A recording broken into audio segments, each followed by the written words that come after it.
My wife slipped during our anniversary dinner. You know what? I only married you for your money. There. I said it. She'd had 3 glasses of wine. I said, say that again sober tomorrow. She did. When I showed her the prenup she'd signed, that left her with 0 in a divorce. Her honesty got expensive.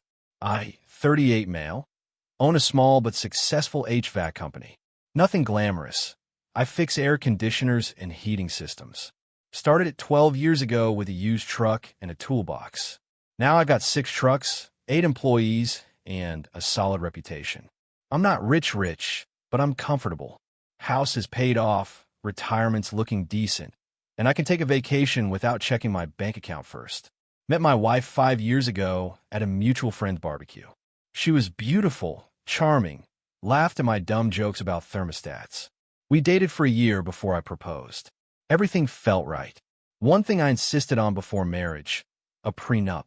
My business was my baby. I'd built it from nothing, and I'd seen too many guys in my industry lose half their companies in divorces. My lawyer drafted something fair. Anything I brought into the marriage stayed mine. Anything we built together would be split. She'd have her own lawyer review it. She wasn't happy about it. Called it unromantic. Her mom told me I was already planning the divorce. But she signed it. Voluntarily. With her own attorney present. Stone cold sober, despite what she'd later claim. We got married. Things were good. Or so I thought. Fast forward to last month. Our 4th anniversary. I took her to a nice steakhouse. The kind with cloth napkins and a wine list thicker than a phone book. She ordered a bottle of Cabernet. I had a beer since I was driving. By glass 3, she was loose. Laughing too loud, making comments about the waiter. Then she got quiet. Stared at me across the table with this weird expression. You know what? She said, swirling her wine. What?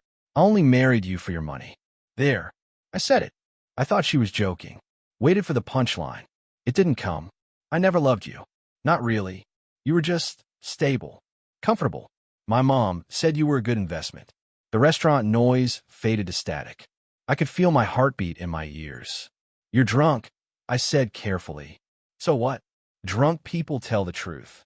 She laughed, but it was hollow. God, it feels good to finally say it. For years of pretending. Do you know how exhausting that is? I signaled for the check. Paid it while she rambled about how her ex was the love of her life. But he was broke and going nowhere, and I was the smart choice. In the car, I asked one question. Say that again sober tomorrow. She laughed. I will. I don't care anymore. The next morning, 9 a.m., I sat across from her at the kitchen table. She had coffee. No hangover, surprisingly. Maybe she wasn't as drunk as she'd seemed. Do you remember what you said last night? She met my eyes. That I married you for your money? Yeah, I remember. And you meant it? Long pause. Then, yes, I meant it. I'm sorry, but I'm tired of pretending. I thought the feelings would come eventually. They didn't. I nodded. Stood up. Went to my office, opened the safe, and pulled out her prenup. Walked back to the kitchen and set it on the table in front of her. You should read this again, I said. Specifically Section 7, Clause 3. She looked confused. Picked it up. Read it. Her face went pale. This can't be right. It's right. Your lawyer reviewed it. You signed it. Section 7, Clause 3. In the event of divorce initiated due to fraud, including but not limited to misrepresentation of feelings or intentions to marry, the defrauding party forfeits all claims to marital assets and receives no spousal support. Her lawyer had flagged it at the time, said it was unusual but not unheard of. Asked her directly if there was anything she wasn't being honest about. She'd said no. She'd signed anyway. This one hold up, she said, voice shaking. I was drunk when I signed this. You weren't. There's video. Your lawyer's office had security cameras. I got a copy when you first complained about the prenup to your mom. You're clearly sober in it. That was a bluff. I didn't have the video yet, but I knew it existed, and I knew she'd been sober. She stood up so fast her chair fell over. You can't do this. We're married. I have rights. You do have rights. To your personal belongings and whatever you brought into the marriage, which, according to the prenup you signed, was about $3,400 in savings and a 2017 Honda Civic. This is insane. You tricked me. I tricked you? You just admitted twice, once on record in a restaurant, that you married me for my money. I didn't trick you into anything. You tricked yourself." She stormed out. I called my lawyer. The divorce papers were filed by end of week. But here's the thing. She wasn't going quietly. And her mom? Even worse. Update 1, 2 weeks later. The lawyer calls started immediately. Not from her attorney. From her, pretending to be reasonable. "I think we should talk about this like adults. The prenup, it's not fair. I gave you 4 years of my life. You gave me 4 years of what you just admitted was a performance. That's not a marriage, that's fraud. You're being dramatic. Every marriage has secrets. I never loved you isn't a secret. It's the entire foundation of our relationship being a lie." She changed tactics, started crying, talked about how scared she was, how she had nowhere to go, how she couldn't afford a lawyer. I didn't budge. "You have your car, your savings, and your parents' house. You'll be fine." Then her mom got involved. Because of course she did. The text started at 6 a.m. on a Tuesday. "You're destroying my daughter's life over a joke." She was drunk. Drunk words mean nothing. "You're a vindictive little man who can't handle the truth. My husband will make sure you regret this."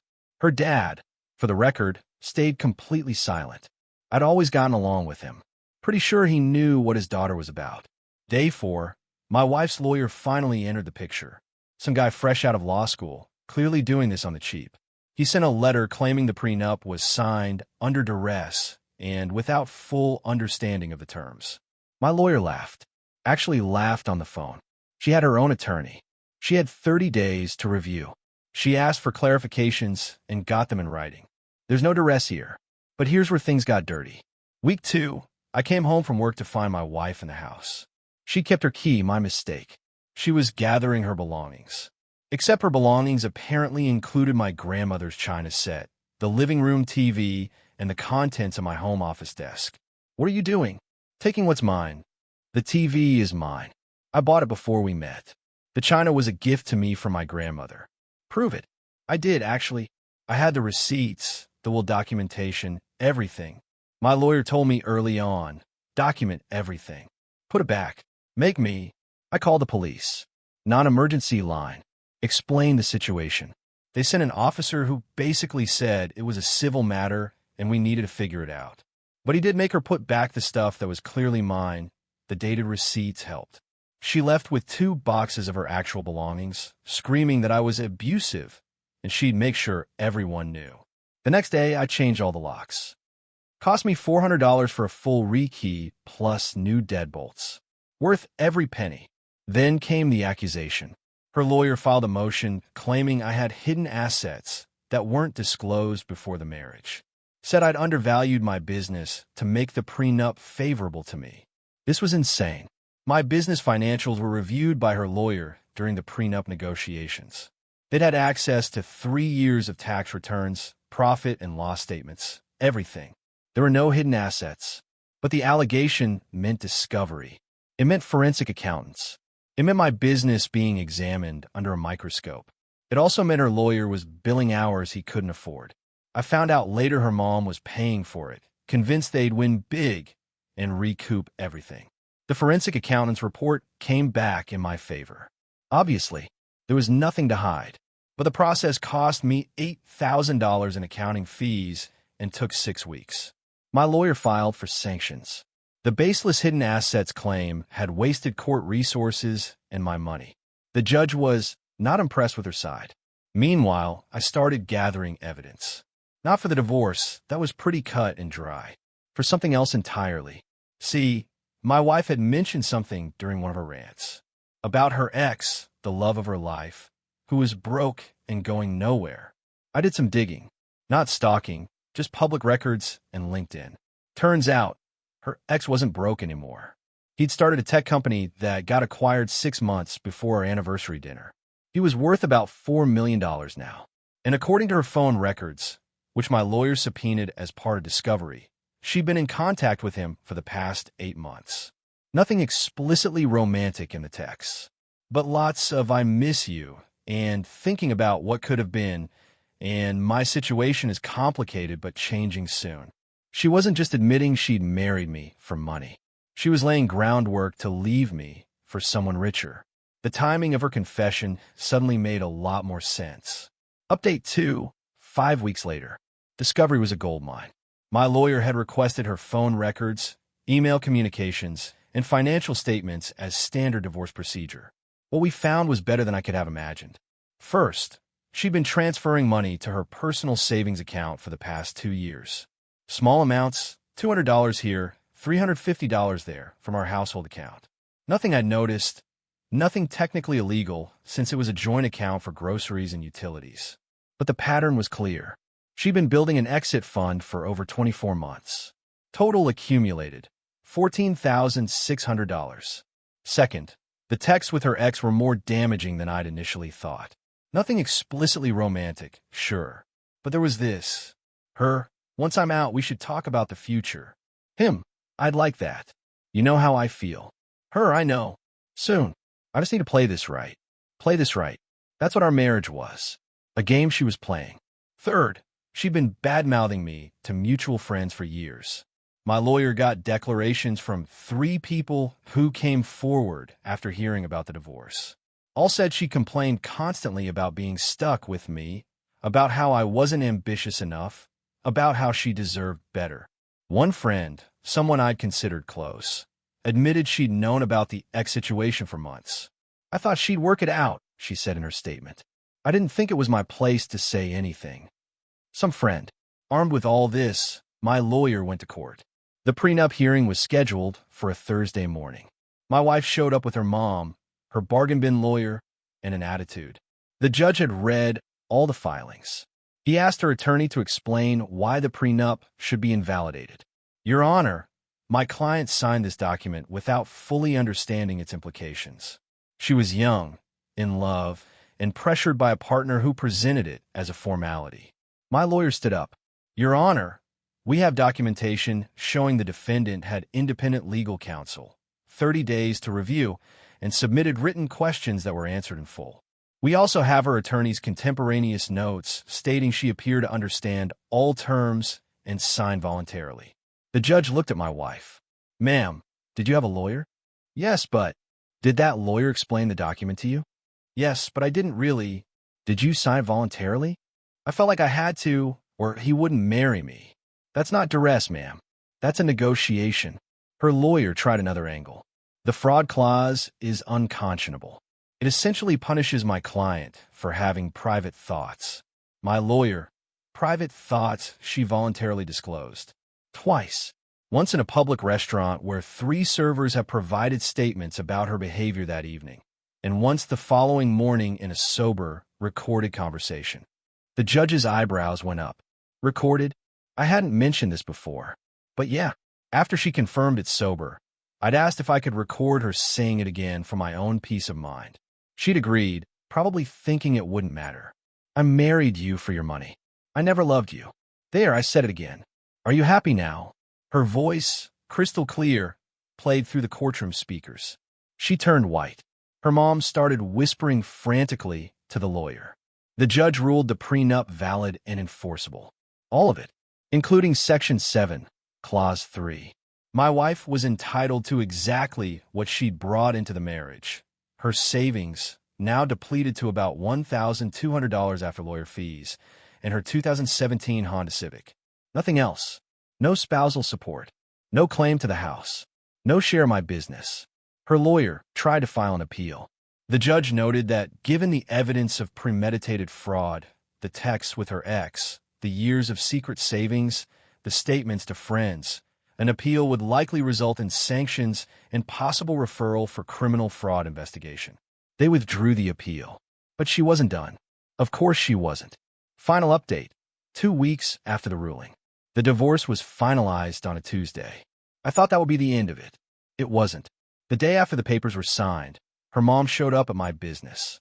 Not my house, my actual workplace. Marched right into the office while I was on a service call.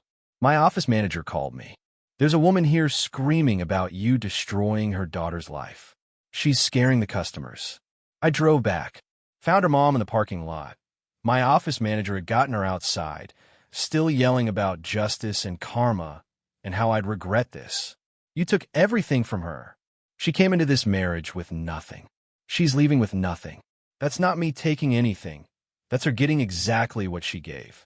She gave you 4 years of lying. Yeah, I know. You'll never find anyone else. You're a vindictive, small man. Ma'am, you're on private property. You need to leave. I'll tell everyone what you did. Every review site, every. You mean you'll defame me? That's actionable. My lawyer would love that. She left, but the threats weren't empty. Over the next few days, I got 1-star reviews on Google, Yelp, and HomeAdvisor, all from accounts created the same week, all with similar language about me being untrustworthy and dishonest in business dealings. My lawyer sent a cease and desist to her mom. We could prove the reviews were fraudulent. The accounts had no history. The jobs they described didn't match any records, and the writing style was identical. The reviews came down. Her mom got a formal warning that further harassment would result in a defamation lawsuit. Then my ex-wife tried one last move. She showed up at a job site.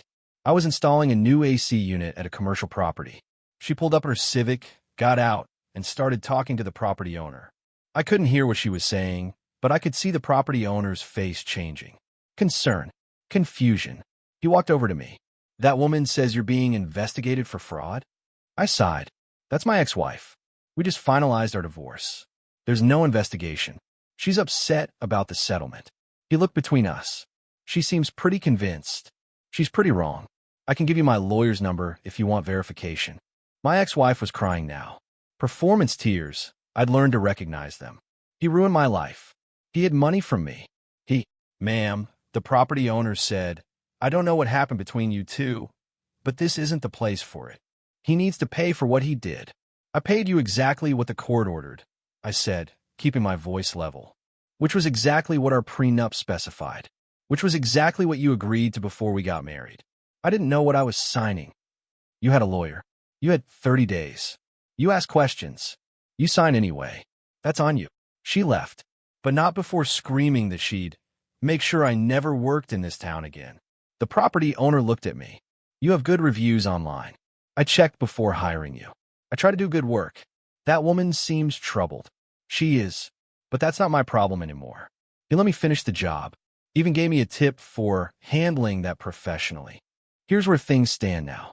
My ex-wife is living with her parents. Her grand plan to leave me for her rich ex didn't pan out. Apparently, he wanted nothing to do with her once he found out the full story. Can't blame him.